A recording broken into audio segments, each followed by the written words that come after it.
So I've gotten a bit more work done on the Star Destroyer here. Let's show you where I'm at. I put these two springs in to act as my positive and negative terminal buses.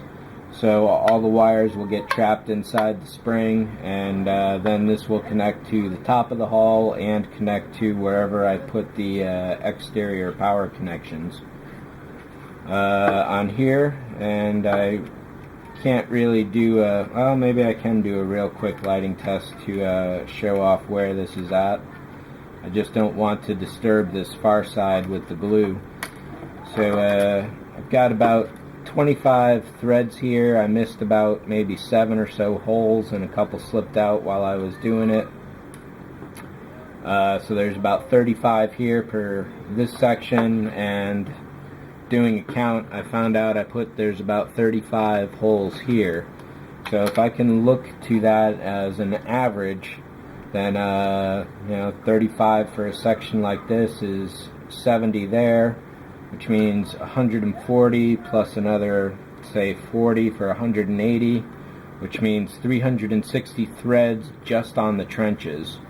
If I've got another, say, 40 or 50 holes here, that's going to be about 400 threads just for the bottom of the hull.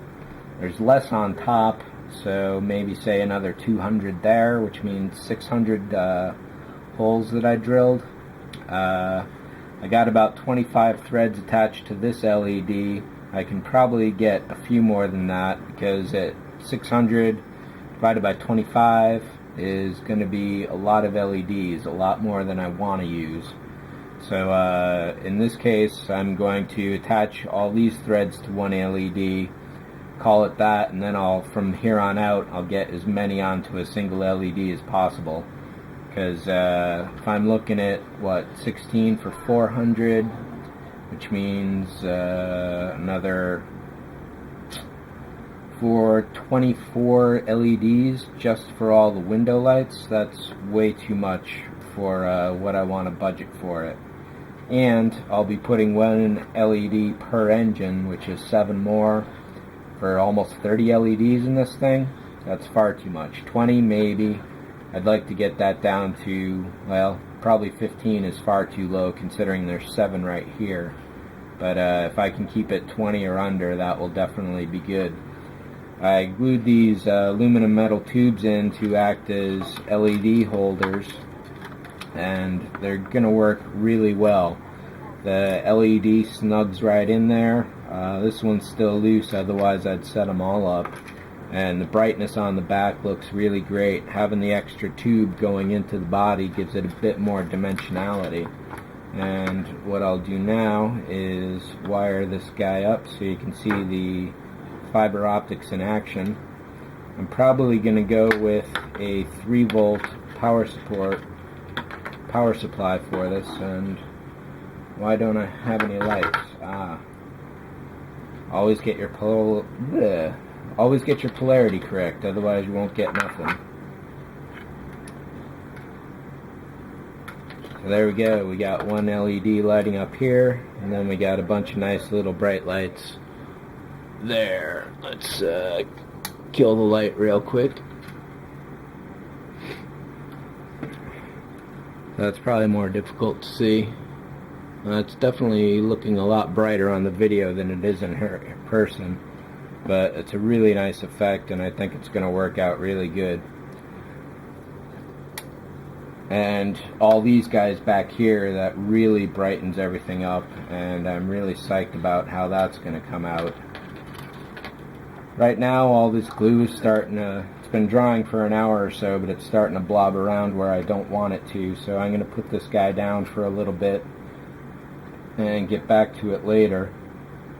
But yeah, so again, another model with a few changes to it that have been working out really good, or rather not a few changes, but a lot of subtle work that really advances everything significantly. These tubes I'm especially happy with, and again, to put these 35 in here, that was probably about 20 minutes, maybe 30. So my initial post was called Descent into Madness, and certainly from all the chaos you can see why I said that. However, it's also a lot of tedious mediocrity going on as well. And just getting everything to line up. When you put one thread in, you have to be careful that the next one you put in doesn't tweak the previous ones out of place. So keeping all these at a specific length is definitely a trick. And I'm going to try and slice this stuff down in a way that I can salvage as much as possible and use that somewhere else along the length. Just these 70 windows here took about $15 worth of thread, so it's definitely going to be expensive. Like I say, if that's 70 at $15 and I've got 360, maybe 600 lights to do, or 600 holes to fill, it's definitely going to get really expensive really fast. I'm glad that the LEDs I've been getting are only like 10 cents each, so that makes it well worth it. You can find those on eBay. There's a lot of suppliers from China. You get a bag of LEDs, 100 white LEDs for $10 shipped. There's no way you can beat that. If you're going to go to locally to, like, say, Radio Shack, you're going to pay like $3 for a single white LED. So for the cost of 3 LEDs from Radio Shack, you can get 100. If 90% of them are dead, you're still making out on your cost analysis there, and you get free resistors with it all, usually. Look around, you'll find those sellers. They're out there. And I highly recommend getting all your LEDs that way. And that's about it for the Star Destroyer. So I'll catch you guys all on the next update. Thanks for watching.